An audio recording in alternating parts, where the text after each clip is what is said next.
All right, so here's the passenger side valve cover, and this is the oil fill tube. And if you remembered, it was not hitting, but the throttle body inlet is very close to it. And I wanted to just maybe make a little pie cut, like a little pie cut in this tube, and angle it towards us a little bit, and then re-TIG in that seam. Yeah. Very, very poor weld job, but this will be covered with paint and maybe it'll look better, but you can kind of see what I did. So I just wanted to angle that oil fill out to get it away from this area. So now we've got a good, you know, fingers width, 3/4 of an inch. So now when I put the intercooler boost tube in the clamp, we'll still be able to change our oils. That was my main concern, you know, and just put a funnel in there and we'll be fine. That's good enough. Okay, so now what do I gotta do next? And then we really gotta make some kind of a bracket. You can see what I did here. I modified this is a 5/16, then I changed it out to another 5/16, so that's a female and a male, just to shorten up, and that will allow me to get the alternator. That's I think a good spacing. Before it was very close to the alternator, and I think that would have been too hot. But now, because that's, you know, the hot side, so that'll give me a little bit more room. So I want to get that in place, and then I want to devise some kind of support truss of some kind. Maybe a brace on top and a brace on bottom, because this is about 30 pounds, 35 pounds, just hanging off of this tube right here. This is the main, you know, and this weld and this tube, and I'm just nervous. I don't want it to crack. You can see here I took a washer out, and now you can see a gap. There's a gap right here, all the way down, all 4 of them. I even got the wire harness on there. So that'll be good. That'll be good, and plus that'll help with our hood clearance. This is the stock height. This is about as low as it can go, you know, because I had to do that. So I'm hoping it doesn't hit here. If it does, we can trim the hood, but we'll be okay. I think I just want to keep going. So here's that wastegate we were talking about. This is a 46 millimeter. I believe this is an F46, and I took it apart. So here the valve seat is missing, but that's where closed would be.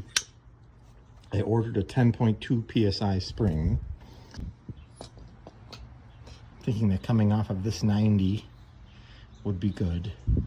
Probably the simplest. It was right here, remember, it was right here, and that's off at a 90 degree with the flow path. And I'm watching and reading people telling where the best placement for a wastegate would be, but everything I know about fluids and flow, if this were a naturally aspirated engine, yes, I would completely agree. You would want it somewhere where the exhaust flow is going. But in this instance, we have a turbo, and all of the exhaust flow is going right here. It's going to this Y joint. All of our exhaust is going right here. So I'm thinking this pipe, this pipe, this pipe, this pipe, this pipe, every section of pipe on the hot side is going to be under experiencing the same pressure. If you have 2 psi here, well, you're connected to this pipe, so you're going to have 2 psi here. And our goal is we're going to select a wastegate spring to control our boost, right? So as long as the spring opens at that pressure, this pressure inside the exhaust that's driving the turbo is just going to vent. It's going to vent. I mean, yes, you have pulses of exhaust firing through these pipes at all times, but you're going to get an average pressure inside of here that the wastegate is going to dump. So I don't really think that it's too critical. I mean, where the wastegate goes, I mean, this is my first turbo build, but kind of like I said, pressure is pressure. If you've got 5 psi here, you're going to have 5 psi here. So I don't really understand if it really matters that much where the wastegate goes. I don't want to put it here because that's where the belt's going to go. And I think right here is probably the best spot for it. And the problem is the body. The body goes right about here. So I'm nervous about that. All right, so I moved the engine back by the back door again because I had my welder, and I was doing some welding, but it's all done now. So here you can see my braces that I made. I made a set of 3 braces. The most important one that I wanted to get was the bottom one. And on the block, there's this lug. This is a 3/8 16 thread. So I've just got a grade 5 3/8 bolt. And then I've welded on a strut that is intended to try and provide support, up-down support, okay? Then I have another brace going into my intake manifold, going into some angle iron over there. And this is just a brace to provide left-right support. So it'll kind of, we've got it supported from the bottom, supported from the side, and then I also have a third one on this exhaust bolt, and that's intended to provide front-back support. You know, so I should have a triangulated. It's not the best, but I figure it's better than nothing. You know, it's not my best option, but there really is no room. There's nowhere for me to put these braces. I was going to maybe try and figure something in here. I don't know. I think that'll be okay. It was a little bit of a pain for me to get, but this is a 1.5 by 1.5 piece of angle iron that I cut up, and just wanted to do some weight savings and stuff like that. But so this is like a little C bracket that the turbo is held by, and all of our bolts are in. And you can also see right here, I had to do a little relief cutting with my Dremel. I got on there with a stone bit, and to get that bolt in, I needed to relief cut it a little bit. But I'm happy with that. So now my next steps, I think, are gonna be painting. And get the block in paint. And then I want to work on the engine bay painting. But if I can get the block in primer and paint today, that would be good, I think.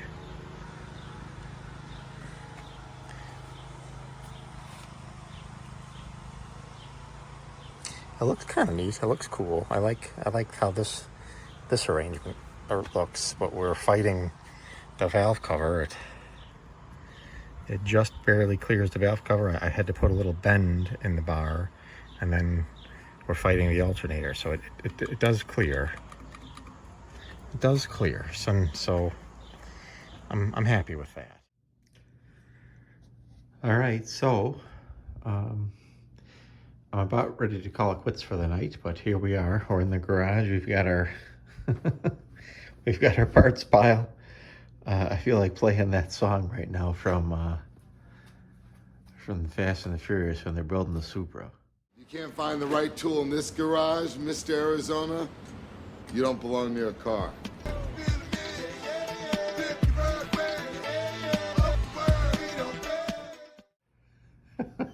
Anyway, so I just wanted to show you this. This was the shot that I'm interested in. So I've got the motor torn down basically all the way. I'm gonna do a little bit of work on it in the morning. We're gonna do some painting, but I just wanted to show you the proof of concept, right? So the exhaust system isn't on it anymore, and all it's holding are cast iron turbine housing. That's the heaviest part, right? I mean, there's the compressor section and the midsection that probably weighs less than half of that. But just as a proof of concept, you can see that our three braces, our bottom, our front, back, and our left, right are holding it. And I only have one nut. This is a fine thread 10 millimeter. I think it's 1.25. I'm 10 by 1.25. I only have one nut, but if we had more than one nut, I mean,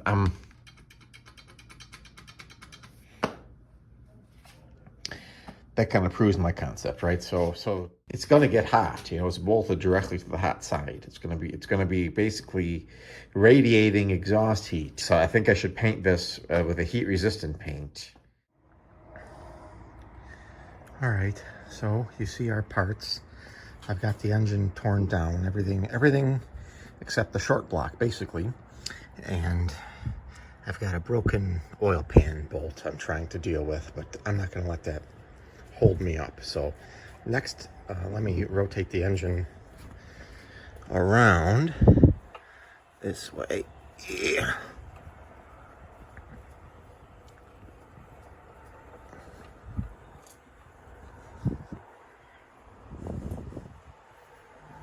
Yeah. So I just cleaned it up, and now it's ready for a cam. So I have a Trick Flow Stage 1 cam, and should be okay. We're gonna lube up the cam and install it, and then we're gonna put the timing cover on. Then we're gonna paint the block, the timing cover, and the new water pump all as one.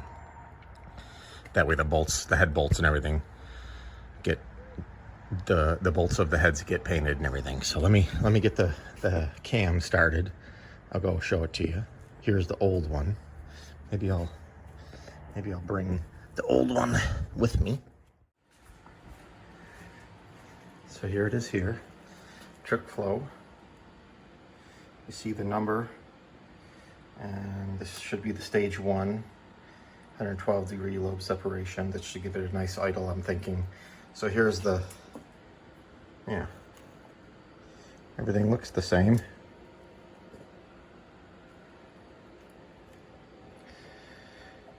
So let's get this started. All right, so I think we got the first official assembly on the engine complete. So I got the Trick Flow cam in there, and then this is a milling timing set. So I got a brand new gear and chain set, and yep. So I put a little blue Loctite on the cam bolt, and then there's the plate back there with the 2/4 inch bolts. All three of those got some Loctite. So then I just put a little grease. So let's keep going here. Yeah, I was a little discouraged because my new cam didn't come with a dowel, but I was able to sneak the old dowel out of the old cam and just keep going. I just want to keep going. So let's make sure our timing marks are aligned.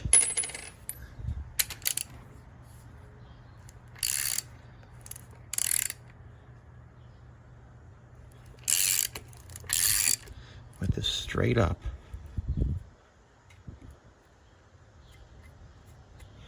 Got to go around one more time. So there we are, keys straight up. Number 1's at top dead center, and our dots are good. So it's and you can see our pin in there. So yeah, I think we'll be good. So there's 2 different length pins from what I can determine. There's about 1 inch and 1/8, and then 1.5 inches. So this is 1 1/8 inch pin. So what's that would be what? 1.5 minus 1 1/8 would be 1. So 2/8 is 1/4, 4/8. So that'd be 3/8. So that would be 3/8. I don't think we'd want the 1.5 inch pin. I think that'd be too long. So yeah, that's the same pin that came out of there. And I think the longer pin is if you had the oil pump drive. The FE motors had a little cam where the oil pump would ride off of the cam gear, but we don't have that. We're running fuel injection. Plus this is a 302. Okay, so here's the old timing cover and water pump. This is a Ford Explorer timing cover, and then a Mustang water pump. This is a Gates brand. I bought these parts a couple years ago, and today is the day to install them. So I just kind of wire wheeled up the bolts. I just chased all the threads. So now I'm going to use my gasket maker and get going here. Sealant gasket, sealant cover, and then we'll go on to the water pump. There we go. We got our water pump, timing cover, both gaskets, a little bit of RTV. Here's the old one. You can see the old one doesn't have the two mounting holes for the sensor, but this one does. So there we go. Now we have our factory Explorer crank sensor. So now I'm going to trim up these gaskets with a razor, and then we're going to go mask, and then I'm going to shoot it in primer. We're gonna paint all these bolts and stuff. That way it'll all be nice and we don't have unpainted bolts. Okay, we're all masked off, ready for paint. So there's the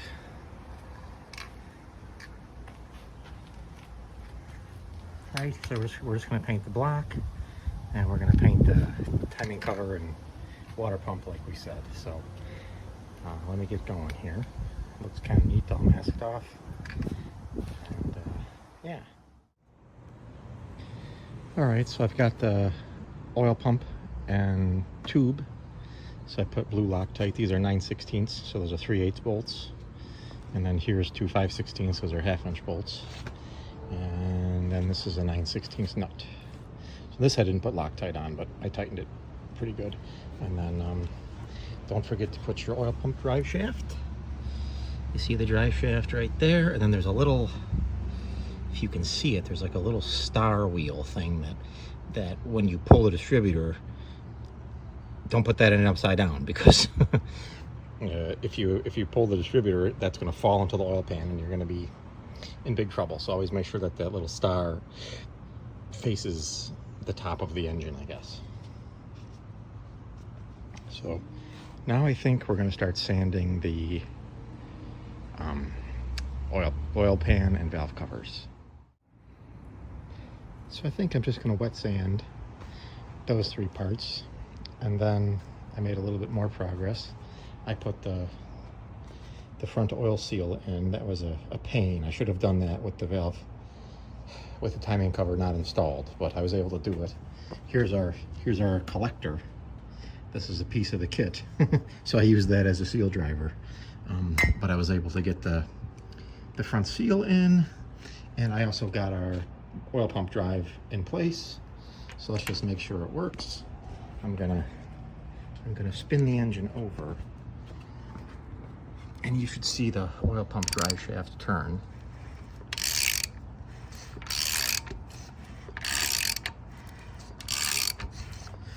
Okay, we should have oil pressure. Let's put it back at top dead center.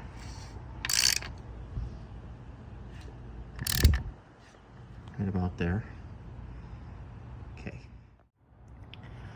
Okay, so now I want to put our Explorer balancer on. So we're going to have our Explorer balancer, Explorer timing cover, and you see there's I put our little spacer, our 288 thick spacer. So I put a little grease. So now we're going to try and install the balancer, and I hope that it works out okay. I guess I could always go get another 1/4 inch longer bolt. Maybe I should. Maybe I should measure this and then put it in. So it's 1 3/4 long. So a 2 inch bolt. This is a 5/8 fine thread, 5/8. What is it? 5/8 18. I have to look, but this is a 5/8 fine thread. So maybe I can get a longer one, but we'll see. So I just took a block of wood and a hammer and tapped it on. So you see that's our distance. So does that mean I need to make another spacer here? Or should I just, because the washer is going to be in bending, you know? But I think that should be fine, you know, because the washer is going to be, It's nice and thick. I think we're gonna just send it. I think we're just gonna run it. I think we're just gonna run it. It should be okay. So let me try. All right, so I torqued it up to 110 foot-pounds. I think everything came out okay. I just wanted to show you in here, you can see there's our spacer and there's the balancer. So the balancer is still grabbing onto that seal. So we shouldn't leak any oil. We have plenty of engagement right here. You can see where I'm pointing. Yeah, so, and then I've got it at, I marked just with a black line 0 degrees, which is where we need to set for our, for the speed we know. And then I've got these are 1/4-20.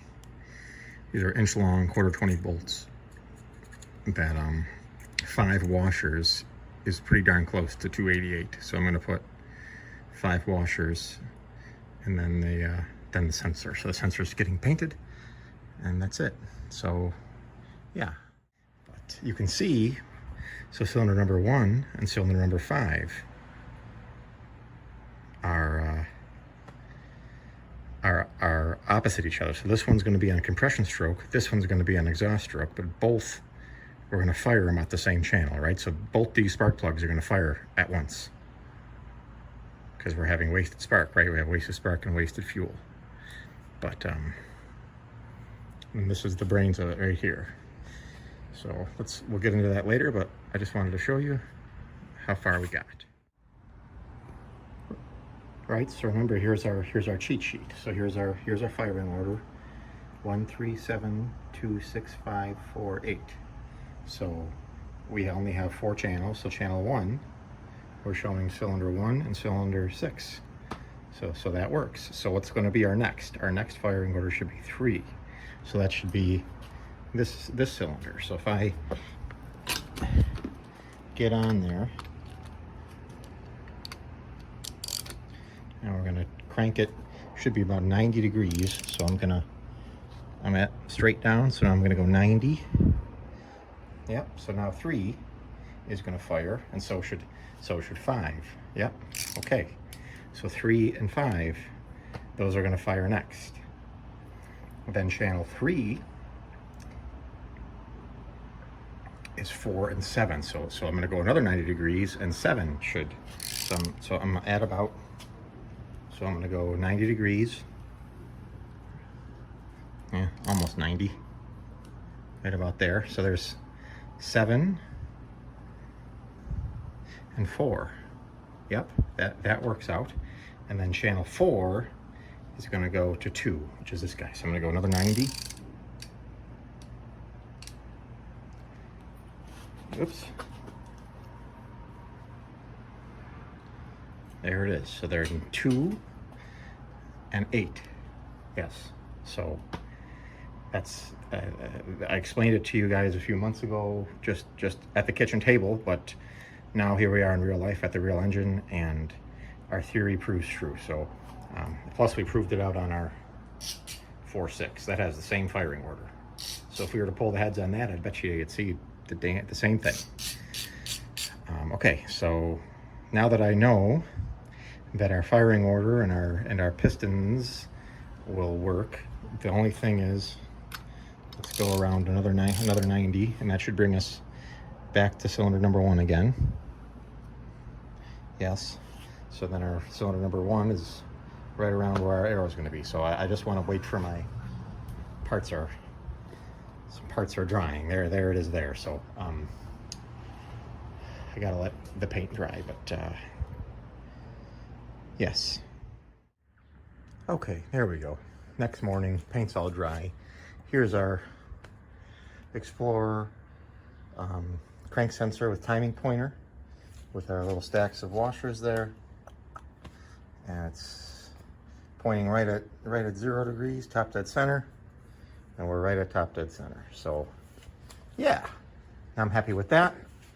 Now I think we can put the heads on and keep tinkering.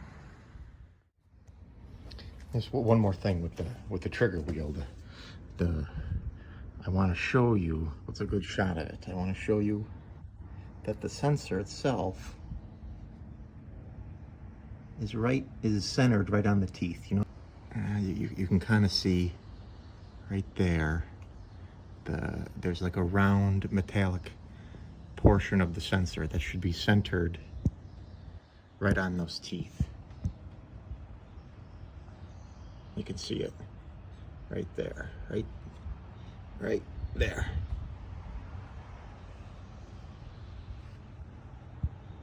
So that's important, you know. I want a nice clean. That's why I spaced it. We put a 288 spacer, so I put a 288 washer stack. And then, just because my instincts are telling me to do this, in case we ever want to pull this off while it's on the car, these are very corroded. This is off the junkyard truck, so that's a 5/16 18. So I'm just chasing these 3 threads, and they're very dirty. You can see all the crap we're pulling out, but before and after. So we're gonna go in and try and, yep, there it goes. Okay, so we're about to put the heads on, so I just wanted to do a comparison.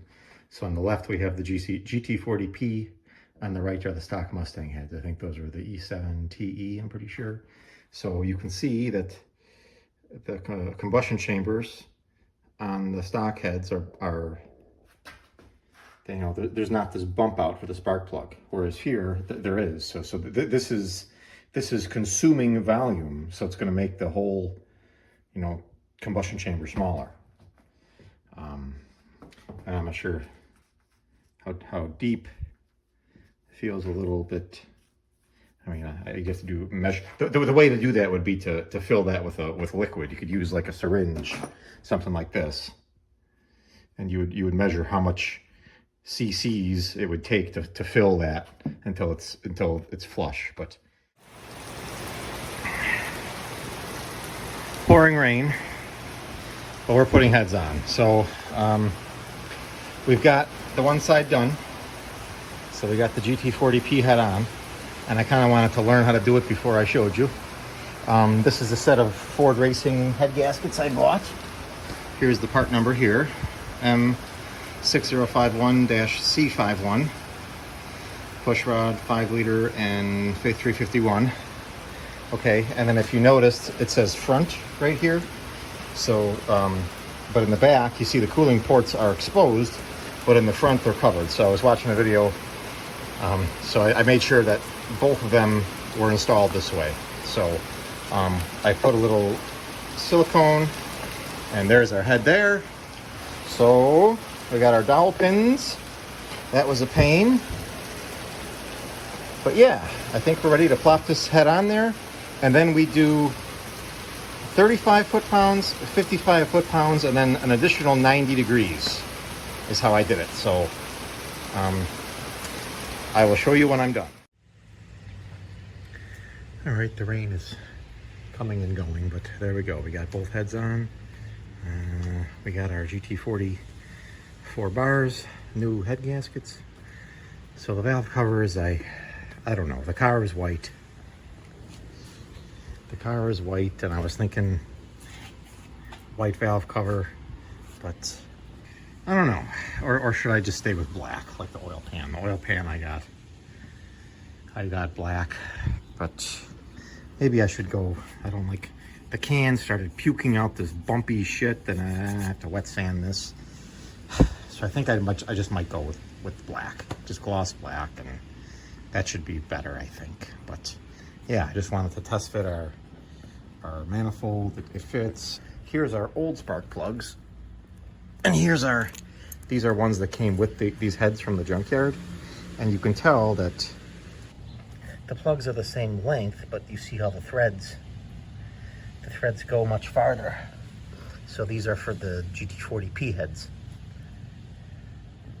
So we have to make sure we run those, because those won't even thread in, but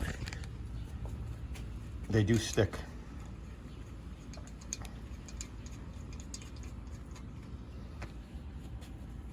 kind of more at us, whereas the other ones kind of came in as an angle. But I tested them all. They all fit, so I think we'll be okay. But looks pretty neat. Looks pretty good. So now our tubing came, so I gotta do the wastegate.